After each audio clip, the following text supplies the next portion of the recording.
Magandang umaga, Pinuno. Itago mo na lang ako sa pangalang Baluloy. Nais ko sanang ibahagi sa iyo ang aking karanasan noong mga panahong nasa edad 40 ako. Taong 2010. Itong mga panahong ito ay kasalukuyan akong magsasaka ng palay sa aming lupain. Kahit sarili naming palayan yon, ay sumasaka pa rin ako dito upang kahit papaano maiwasan ko ang pagkuha ng mga tauhan. Medyo may kamahalan din kasi ang singil pinuno ng mga taong magtatrabaho sa akin. Meron din akong mga piling tao para sa aking palayan at alam kong sapat na sila para sa mga trabaho doon. Di naman ako madamot, Pinuno. Basta meron ako ay hindi ako mahirap pakiusapan. Kung di nyo na itatanong, meron na pala akong pamilya. 4 ang aking anak na kasalukuyang nag-aaral pa ang 2 sa mga ito. Yung 2 kasi, Pinuno, ay may asawa na. Awa naman ng Diyos ay napagtapos ko ang aking 2 anak. At sana pati itong sumunod sa kanila ay makatapos rin ng pag-aaral. Umpisahan na natin ang kwento. Noong panahong yan, Pinuno, ay abala kami sa aming gawain sa palayan. Gawa ng panahon na yon ng anihan. Medyo may kalawakan ang palayan namin, Pinuno. Halos 5 hektarya rin yon kung susumahin. Ang mahirap lang bantayan sa lugar na yon ay ang mga ibong kumakain ng palay. Maraming nakakaing palay kasi ang mga yon, lalo na doon sa dulong parte ng palayan. Wala namang problema yun sa akin dahil karapatan rin naman yon ng mga hayop na mabuhay ng masagana. Ni minsan, Pinuno, hindi ko nagawang pumatay ng mga ibon doon. Ang ginagawa ko lamang sa mga yon ay itinataboy upang hindi maubos ang aming aanihin. Isang araw, naghahanda na ako sa aking gamit upang mag-ani. Kasama ko doon ang aking panganay na anak para na rin makatulong yon sa akin. Nagkataon din naman kasi noon na bakasyon nila kaya wala siyang pasok. Magbabandang 9:00 pa lang noon, Pinuno, nang marating na namin ang unang kahon ng palay. Bale, inuna muna namin ang dulo ng palayan para mas madali kaming makauwi pagtapos naming mag-ani. Wala namang kakaiba nung mga oras na yon, Pinuno. Naging abala kami ng anak ko at hindi namin iniinda ang init ng araw. Salitan kami noon sa paggapas upang mas madali ang aming gagawin. Nang sumapit ang tanghali, ay nagpahinga na muna kami sa isang puno ng santol na katabi ng aming tinatrabahuhang kahon ng palayan. Tay, kailan ba natin to ipaparosera? Tanong ng anak ko. Siguro, nak. Pagtapos na nating magapas ang lahat ng to. Sagot ko naman dito. Matapos naming mag-usap ay nagpatuloy na kami sa pagkain. Hanggang sa lumipas ang 1 oras at ipinagpatuloy na namin ang aming ginagawa. Abalang-abala kami noon, Pinuno, dahil sa dami ng aming ginagapas. Sumapit ang hapon noong mga oras na yon at doon na nga nag-iba ang pangyayari sa lugar namin. Maniwala kayo o hindi, habang naggagapas kami nung mga oras na yon, ay meron kaming napansing mga nilalang na patalon-talon sa mga palay na hindi pa namin naaani. Ang unang nakasipat sa mga nilalang na yon ay ang aking anak. Di pa nga ako naniniwala sa kanya noong una dahil ang buong akala ko ay nagbibiro lang ito. Ganon kasi ang anak kong yon, Pinuno. Masyadong mapagbiro kapag nakakita ng medyo abala ang mga tao sa kanyang paligid. Naku, Boyet, ha? Tigil-tigilan mo nga ako dyan. Bilisan mo na't malapit ng dumilim. Wika ako sa kanya.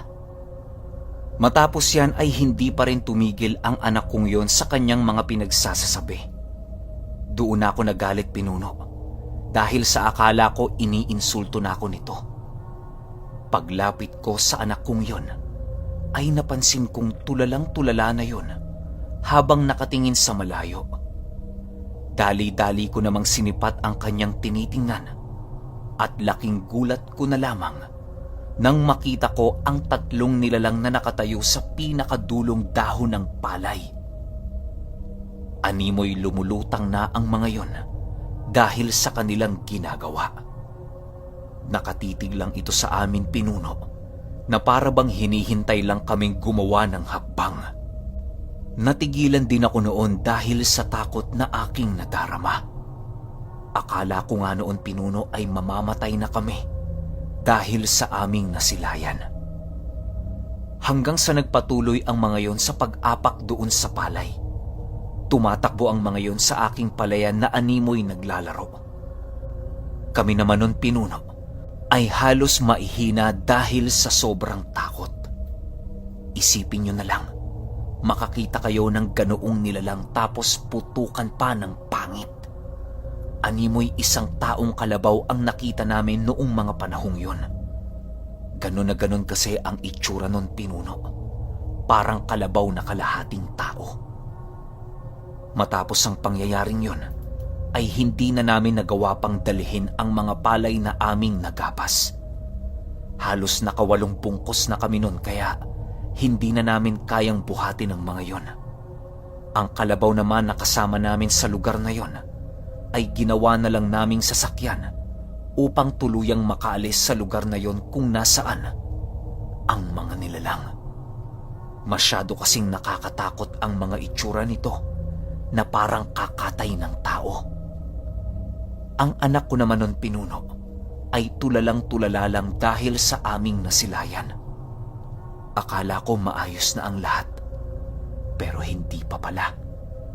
Dahil nung pinapatakbo ko na ang aming kalabaw, ay sumunod rin ang mga yun sa amin. Pero sa pagkakataong ito, pinuno, ay meron na itong mga pakpak na gawa sa balat ng tao. Akala ko nga, isang dragon na buhay ang aking nasisilayan noon. Nang makita ko ang mga yon na papalusob sa akin, ay nilakasan ko din ang hataw sa kalabaw na sinasakyan namin upang mas lalo pang bumilis ang takbo nito. Nagsisisigaw na ang kalabaw na yon dahil sa lakas ng pagpalo ko rito. Hanggang sa makita namin ang mga nagtatrabaho sa aking palayan na nagmamasid sa amin. Manong Baluloy! Manong Baluloy! Bakit po kayo tumatakbo dyan sa kahon ng palay? Hindi pa ho namin yan nagagapas! Sigaw ng aking trabahador. Tanging senyas lang naman ang nagawa ko para maintindihan ako ng mga yon. Agad kong itinuro ang nilalang na sumusunod sa amin hanggang sa makalapit ako sa kanila. Paglapit ko sa mga ito ay agad ko silang tinanong kung nakita ba nila ang mga nilalang na humahabol sa amin. Pero alam nyo, pinuno, ang tanging sagot sa amin ng mga yon ay wala silang nakitang nilalang na nasa likuran namin. Hindi na ako nagpumilit, pinuno. Baka sabihin ako ng mga yon na nababaliw ako. Ang anak ko naman noon ay walang matandaan sa aming nasilayan. Magpahanggang sa ngayon ay hindi ko pa rin malilimutan ang karanasan kong yon. Pinilit ko na lang itong itago, pinuno, hanggang sa dumating ang channel mo kaya napagpasyahan kong ibahagi ito. Maraming salamat po, pinuno. Asahan niyo po ang mga susunod kong kwento tungkol sa mga kababalaghang aking naranasan.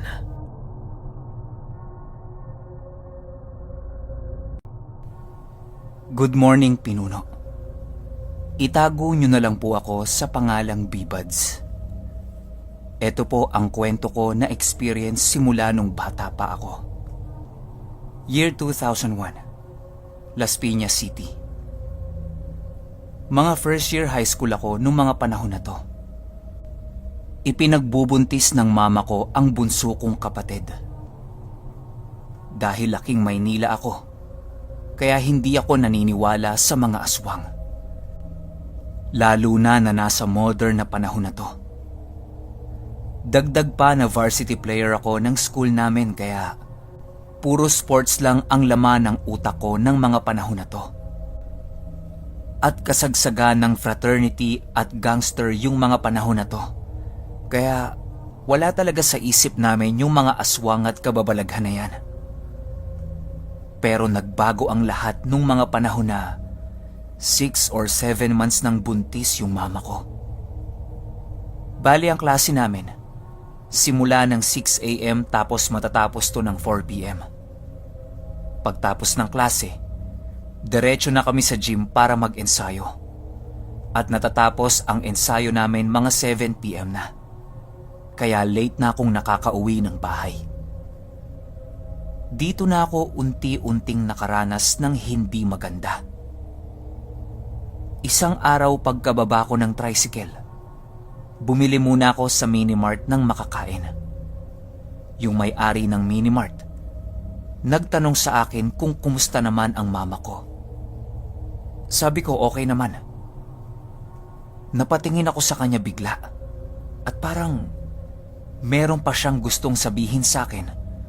Pero gawa ng pagod ako sa ensayo, nagpaalam na ako kaagad. Siya nga pala, pulis po yung may-ari ng minimart na to. Bale, yung tapat ng minimart bakanteng lote na pinaglalagyan ng manok na pangsabong. Tapos tanaw lang ang bahay namin sa kabilang dulo ng bakanteng lote na yon.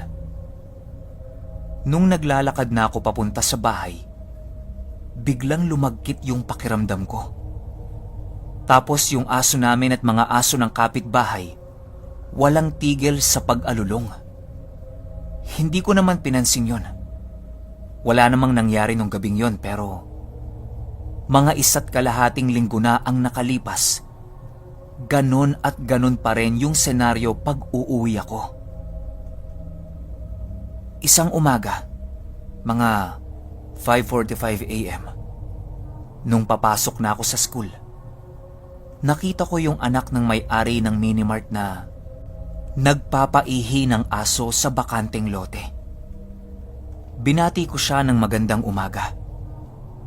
Bigla niyang naitanong sa akin kung anong oras ako uuwi. Kasi gusto daw akong makausap ng papa niya. Sakto Sabado nun. Maaga matatapos yung klase. Kaya maaga kaming makakapag-ensayo para maaga rin kaming makauwi. Mga bandang 6 p.m. Pagbaba ko ng tricycle, diretso ulit ako sa minimart na yon para bumili ng makakain. Sakto naman na nandoon yung may-ari ng minimart na pulis. Nakita kong naka-uniform pa to. Tapos nakasabit pa yung baril sa bewang niya. Bigla niyang sinabi na, "Moy, may sasabihin kami sa'yo." Ako naman nag-aantay lang sa sasabihin nilang mag-anak. Sabi ng pulis, magdadalawang linggo na daw silang nagsasara ng tindahan ng maaga at yung anak nila hindi makapasok sa trabaho kapag night shift ang schedule niya. Kasi natatakot siyang lumabas ng bahay. Call center agent kasi ang work nun. Palagi daw silang may nakikitang malaking ibon na dumadapo sa puno ng mangga sa tabi ng bahay namin. Ang sabi ng pulis, mga halos kasing laki ng tao yung ibon, tapos dilaw ang mata. Nagulat ako. Kasi ang sabi ko nga, hindi ako naniniwala sa mga aswang. Kaya napangiti na lang ako, tapos nagpaalam na uuwi na. Nagsabi pa yung pulis na maglagay ng pangontra sa palibot ng bahay. Nung nakauwi na ako sa bahay, nagpahinga muna ako saglit bago maligo. Nung nasa kwarto na ako, biglang tinawag ako ng mama ko na samahan ko daw siya sa kwarto kasi balisang-balisa ang pakiramdam niya. Ayan na, mga bandang 9 p.m. Hindi na tumigil yung mga aso sa pag-alulong. Nung nasa kwarto na ako ni mama, biglang kumatok yung kasambahay namin. Tapos sumenyas ito na huwag maingay. Ang sabi niya, naririnig daw ng mga aswang sa paligid yung pinag-uusapan namin. Tubong Leyte pala itong kasambahay namin. Ang sabi niya sa mama ko, "Ate, suotin mo tong medalyon." Ako naman, tahimik lang tapos patawa-tawa pa ako. Nang biglang may kumalabog sa bubong ng bahay. Ang sabi ng kasambahay namin, "Andito na sila, ate." Tumakbo sa kusina yung kasambahay namin at kumuha ng asin. Nilagyan niya ng asin yung mga bintana at pinto. Tapos yung palaspas at mga bolo nilagay niya sa mga parte ng bahay na pwedeng maging point of entry.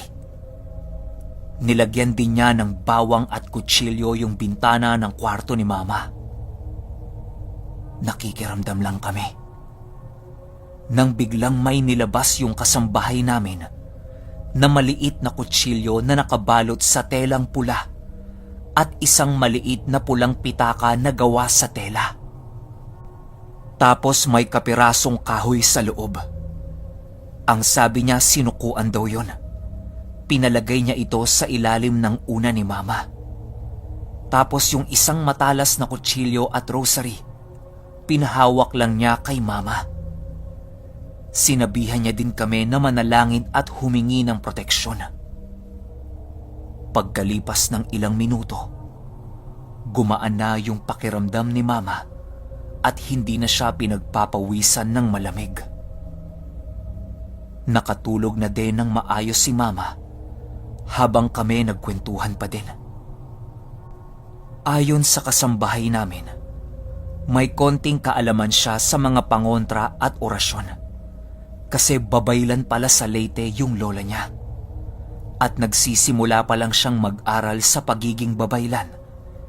Pero gusto niya daw makatulong sa mga magulang niya kaya namasukan siya bilang isang kasambahay.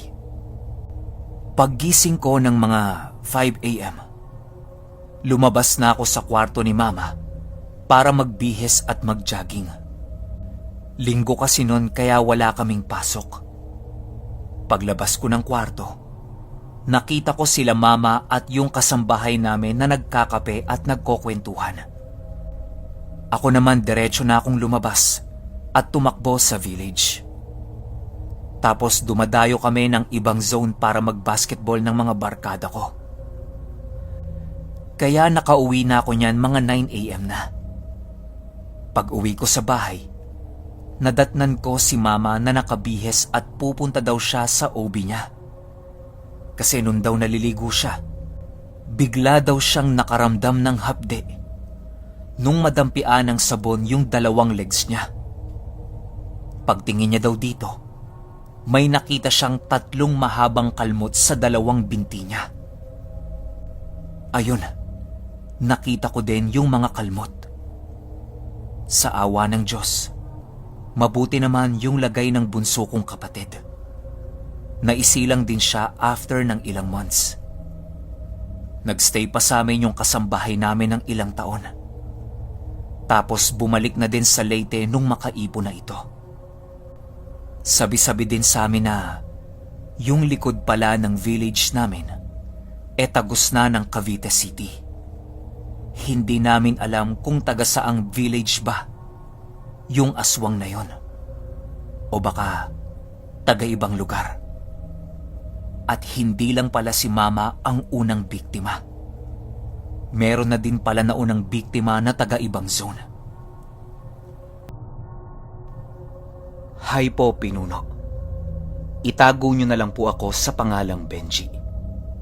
Nais ko po sanang magbahagi ng personal kong karanasan sa channel mo. Maraming salamat pala sa iyo, Pinuno, dahil ikaw ang nagsilbing instrumento ng Panginoon upang hindi malungkot ang aming buhay dito sa ibang bansa. Ang mga kwento mo din ang pampapawi ko ng pagod sa tuwing ako ay umuuwi sa bahay galing trabaho. Sa pagkakatanda ko, Pinuno, Naganap ang pangyayaring ito noong taong 2008. Sa lugar ito ng Cavite, sa General Trias Pinuno. Hindi ko na sasabihin ang eksaktong lugar dahil alam ko namang marami kang tagapakinig dito sa amin. Ang lugar na ito sa Cavite ay bandang bukid na. Malayo na ito sa Palapala, Pinuno, at parang probinsya na rin yun kung titingnan. Alam mo, Pinuno, magpahanggang sa kasalukuyang panahon ay napakaraming nagaganap na pangyayaring hindi maipaliwanag sa lugar na yon. Nagiging tapunan kasi ito ng mga bangkay ng mga pinaslang na tao. Nakakatakot doon dumaan, Pinuno, dahil sa walang kabahay-bahay sa lugar na yon. Kahit nakakotse ka pang pumasok doon, ay hindi ko pa rin masisiguro ang buhay mo. Noong taong 2008, ay palagi akong dumaraan sa lugar na yon. Medyo mahirap dumaan sa lugar na yon noon dahil sa hindi pa ito tuluyang nasisemento ng gobyerno. Tumutungo ako doon, Pinuno, dahil na rin sa merong kaming lupain sa lugar na yon. Isang araw, naging usap-usapan sa lugar na merong isang pamilyang nanirahan sa lugar na yon. Galing daw yung probinsya ayon sa mga nakakita. Di ko naman to pinansin, Pinuno, kasi wala naman akong pakialam sa mga yon. Walang magiging problema kung hindi nila papakialaman ang mga aming pananim sa aking sinasakahan.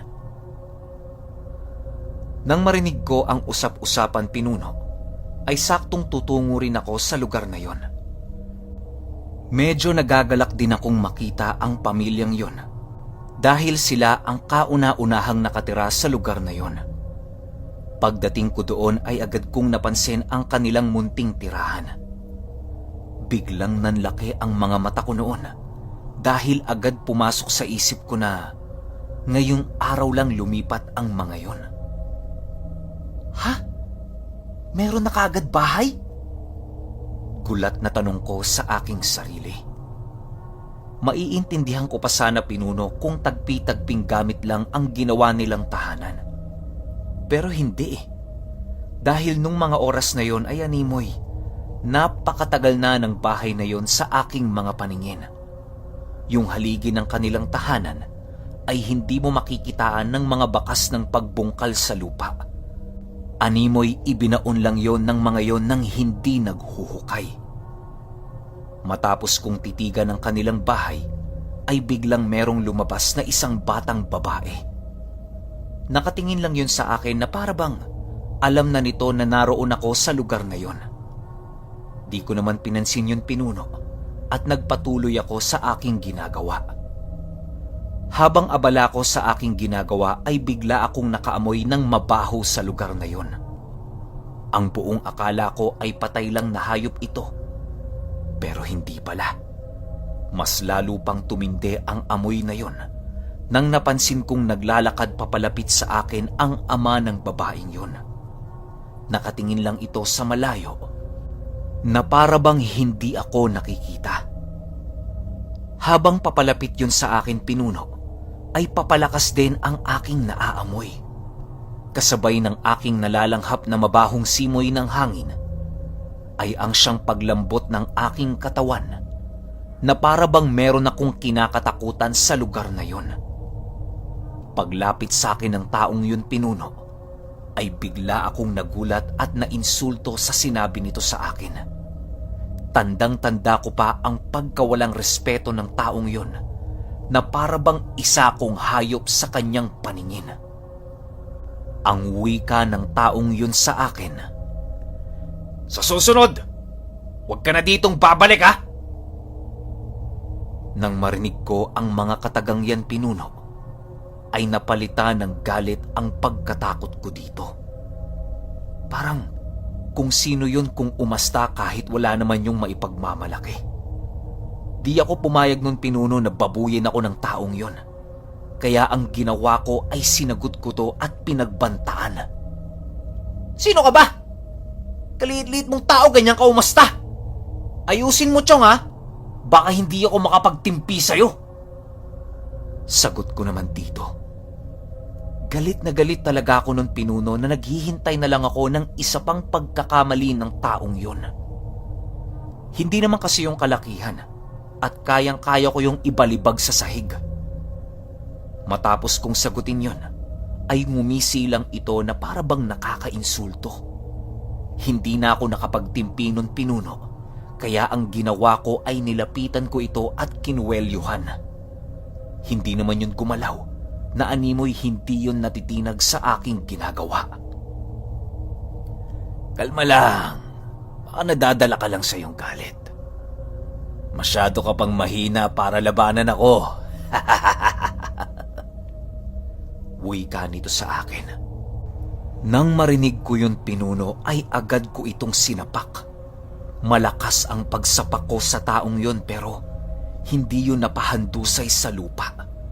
Dumudugo lang ang labi nito pero hindi ko yun nakitaan ng takot.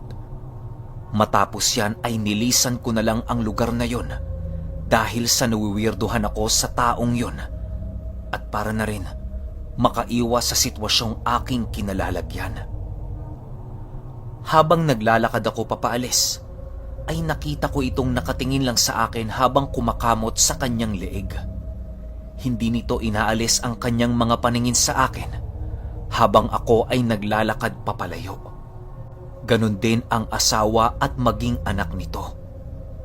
Pagsapit ng hapon, Pinuno, ay doon na nag-iba ang aming sitwasyon sa bahay. Magbabandang 6:00 pa lang ng hapon ng mga panahong yun, pero nakakarinig na kami ng kung ano-anong huni ng mga hayop na ni minsan sa buong buhay naming paninirahan doon ay hindi pa namin narinig. Panay din ang pagsimoy ng mabahong hangin sa loob ng bahay namin na siyang lubos naming ipinagtataka. Pagsapit ng gabi, Pinuno, ay halos hindi kami makatulog dahil sa parang merong nilalang ang lumilipad sa aming bubungan. Animoy isang malaking ibon yon sa aking pakiramdam. Meron din kaming naririnig na paghuni ng nilalang na yon sa mahina nitong tinig. Ang asawa ko naman noon, Pinuno, ay labis-labis na nag-aalala dahil sa pangyayaring yon. Kinaumagahan, tinungo ko ang bahay ng isang manggagamot dito sa amin upang humingi ng gabay sa aming nararanasan. Ayon sa kanya na magtanim lang ako ng 7 alimango sa aking bahay at maging sa bukid upang tuluyan ng lumisan ang mga yon. Sinunod ko naman ito, Pinuno, at makaraan lamang ang ilang linggo ay nabalitaan ko na lang na tuluyan ng lumisan ang pamilyang yon. Magpahanggang sa ngayon, Pinuno, ay nananatiling bangungot ang nangyaring yon na kailanmay hindi ko malilimutan. Lalong-lalo pa ang karanasan ko noong minsan kong nakaharap ang isang padre de pamilya. Hanggang dito na lang po, Pinuno. Naway magustuhan mo ang talaga namang nakakakilabot kong kwento.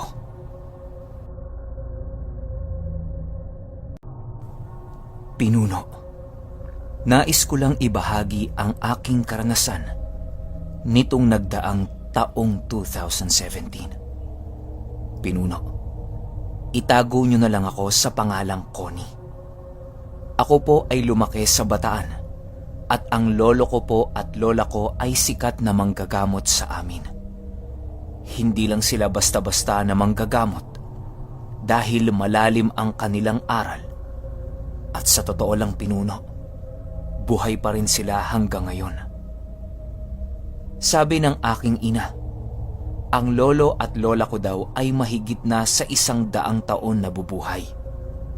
At ayon pa sa kanya, kaya daw ito hindi binabawian ng buhay ay dahil meron itong hinihintay. Hindi naman ito sinabi sa akin ni Mama kung ano ang hinihintay nung mag-asawa. Ayun na nga, Pinuno. Sa mga panahon na ito ay wala na kami sa Bataan at lumipat na kami dito sa Nasugbu, Batangas. Dito ko naranasan ang nakakamangha at nakakatakot na pangyayari sa aking buhay. Ako po, pinuno, ay manginginom. Dumadayo ko ng inuman sa mga bukid dahil mas gusto ko silang kainuman. Meron akong kaibigan na itago na lang natin sa pangalang Ikel. Siya ang dinadayo ko sa bukid kapag wala akong session sa bayan. Isang gabi, kakagaling ko lang sa trabaho at kakasahod ko lang. Matik na, dadayuhin ko si Ikel. By the way, best friend ko siya, pinuno. Nung nasa bayan pa lang ako, hindi ko alam kung ano ang nangyari pero gustong gusto kong isuot ang kwintas na binigay sa akin ng aking lolo bago kami umalis ng Bataan. Ang itsura ng kwintas na to ay pabilog na parang singsing. Tapos may bilog ulit ito sa loob na solid na pwedeng maikot na may nakaukit na babae dito. Di ko mawari kung si Mama Mary ba ito o kung sino. Pero basta, umuwi ako ng Bagat at sinuot ko lang ang kwintas. Matapos yan ay talagang umalis na ako. Samantalang, pwede naman akong dumiretso kila Ikel. Bago ka makapunta sa bahay nila Ikel, ay bababa ka pa ng bundok, tapos maglalakad ka pa ng mahaba. Pagbaba mo ng bundok, dahil sa pinakadulo ang kanilang bahay, namili pa ako ng alak at ipupulutan namin. Mga bandang 9:00 na. Nag-umpisa na akong magbiyahe patungo sa overlooking doon. Nung pababa na ako ng bundok, ay may narinig akong kalabaw. Nagtaka ako kasi walang kalabaw doon. Kasi matarik yun eh. Naniniwala ako sa mga aswang, multo at engkanto. Pero di sa pagmamayabang, pinuno. Di talaga ako natatakot sa kanila. Kaya ayun na, hindi ko ito pinansin at nagpatuloy na lang ako sa paglalakad pababa ng bundok. At ang gamit ko lang na ilaw nun ay lighter ko. Merong kasing flashlight na maliit yung lighter ko, pinuno. Nung nasa kalagitnaan ako, bigla na lang may umuntog sa aking dibdib at sobrang init nito. Ito yung kwintas ko.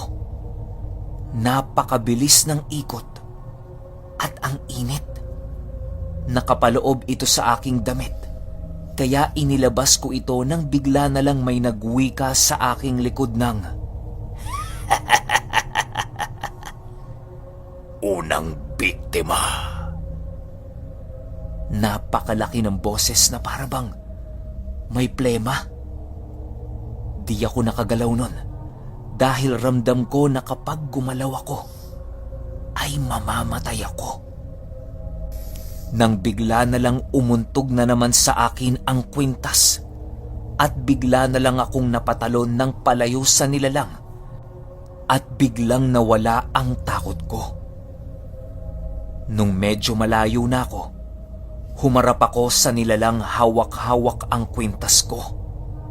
Tinanggal ko ito sa pagkakasabit sa aking leeg dahil napapaso na ako at ang sakit na ng dibdib ko. Kasi nga, umuumpog-umpog yun eh. Pagharap ko sa nilalang, kitang-kita ko ang itsura nitong merong napakakapal na balahibo sa muka na kulay itim. Ultimo yung balat at mga mata nito ay itim na itim. Napansin ko sa nilalang na nagulat ito sa kanyang nakita. Hindi ko alam kung sa akin ba o dahil sa hawak-hawak kong medalyon. Maya-maya pa, nanginginig na ito at nagwika ng patawad, patawad, patawad. Aalis na ako sa lugar na ito. Pakiusap, huwag mo kong papatayin. Nagtataka ako kasi Nakatingala yung nilalang na yon habang nagmamakaawa sa akin. Di naman siya sa akin eksaktong nakatingin. Parang sa likod ko tapos nasa itaas. Sinubukan kong gumalaw pero di ako nito pinapansin. Doon ako nakakita ng pagkakataon para makalayo sa aswang na yon. Ang pinagtataka ko lang, paano ko nagagawang tumakbo ng napakabilis sa napakatarik na daang yun? Gawa ng hirap na hirap nga akong makarating dun eh. Tapos ganun lang kadali para sa akin ang tumakbo. Ewan ko ba? Takang-taka talaga ako nun. Ang matindi pa nito, hindi ako nakakaramdam ng pagod. Pero simula nang mangyari yun, ay di na ako nakakaramdam ng takot sa mga nilalang na nabubuhay kasabay natin o mas nauna pa sa atin sa mundong ito. At yung kwintas ay ibinigay ko sa aking kapatid bago ako magtrabaho dito sa Maynila. Yun lamang, Pinuno. Pasensya na at medyo magulo ang typing ko. Sira po kasi ang gamit kong cellphone at di ko na makita ang halos kalahati ng screen ko. Yun lang po. Hello, Sir Pinuno. May kwento po ako tungkol sa karanasan ng anak ko po na si Nate. Dito po sa Taguig City, August 5, 2020. Bandang 9:30 po ng gabi. Habang ako po ay nasa kwarto namin at yung anak ko naman ay nasa itaas at nakapwesto siya sa may bandang pintuan kung nasaan ang terrace namin. Malawak po ang nasasakupan naming lupa, kaya po may mga nakapalibot doon na mga barbed wire. Ang katabi po namin ay ang biyanan ko at ang hipag ko. Kaya tanaw mo talaga ang mismong bubong nila kapag andoon ka sa itaas kung nasaan yung anak ko. Gawa ng wala silang taas katulad noong sa amin. Puro bubong lang. Kaya kapag lalabas ka sa terrace namin, tanaw talaga sila. Yun na nga. Yung anak ko may narinig na may parang bumagsak sa gilid ng bahay namin kung saan ang bubong ng hipag ko na si Be. Napatingin din sa gilid yung anak ko, gawa ng tanaw naman yung bubong. Kahit hindi ka lumabas, makikita mo kahit sa pinto ka lang nakatayo. Nang may nakita siyang dahan-dahang lumulusot na mga daliri sa butas ng barbed wire. Nung una daliri lang eh. Pero sa pagtagal, buong braso na yung nakita niya doon. Gumagapang yung braso na yon sa bubungan ng hipag ko. Nung nakita ng anak ko yan, kumaripas siya ng takbo papasok sa kwarto kung nasaan ako. Nanginginig papasok at umiiyak. Ang sabi niya, may nakita siyang daliri at braso nakakapit sa gilid ng pader. Matutulis ang mga kuko at kulay itim ang balat na may makapal na balahibo. Tinawag ko ang anak kong panganay. Sinabi ko na may nakita ang kapatid niya. 16 years old na po pala itong kuya niya. At yung anak kong nakakita, 8 years old, grade 3. Nang lumabas ang kuya niya, wala naman siyang nakita. Umakyat pa nga siya sa bubong namin eh. Baka kasi nagtatago lang yung nasa bubungan ni Be. Dahil tanaw yon mula sa bubong namin, naisip ng anak ko na baka nagtago lang.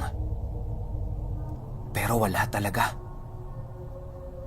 Sakto namang nag-iinom ang pamangkin ko, Kaya pinatawag ko sa anak kong panganay. Puro utos lang kasi talaga ang pwede kong gawin. Hindi ko pwedeng iwan yung anak kong 1-year-old. Kapag iniiwan ko kasi yun, iyak ng iyak tapos nilalagnat. Yun ding gabing yon, agad namang pinuntahan ng mga pinsan at ng mga kapatid ko, kasama ng iba nilang kaibigan, yung bubong nila Be.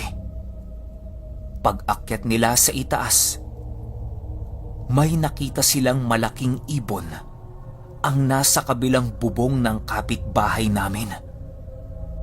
Napakabilis nung lumipat sa kakahuyan. Mula nang mangyari yon, gabi-gabi na namin naririnig na may parang dumadapo sa bubong ng hipag ko na buntis.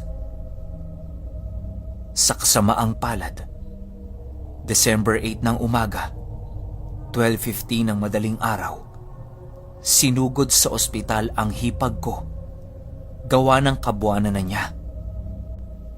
Pero mga bandang 5:00 ng madaling araw, binawian siya ng buhay kasama ng anak niya. Kaya itong 2020, bangungot talaga sa pamilya namin. Hindi ko alam kung may kinalaman ba ang nakita ng anak ko sa bubong ng hipag kong buntis. Maraming salamat po, Pinuno, kung mapili po ninyo ang kwento ko. Marami pa po akong karanasan. Sana po mapasama po ito. Taga Iloilo po kami, kaya marami po akong mga kwento pa. Lalo na nung mga panahong nasa Tigbawan, Iloilo ako.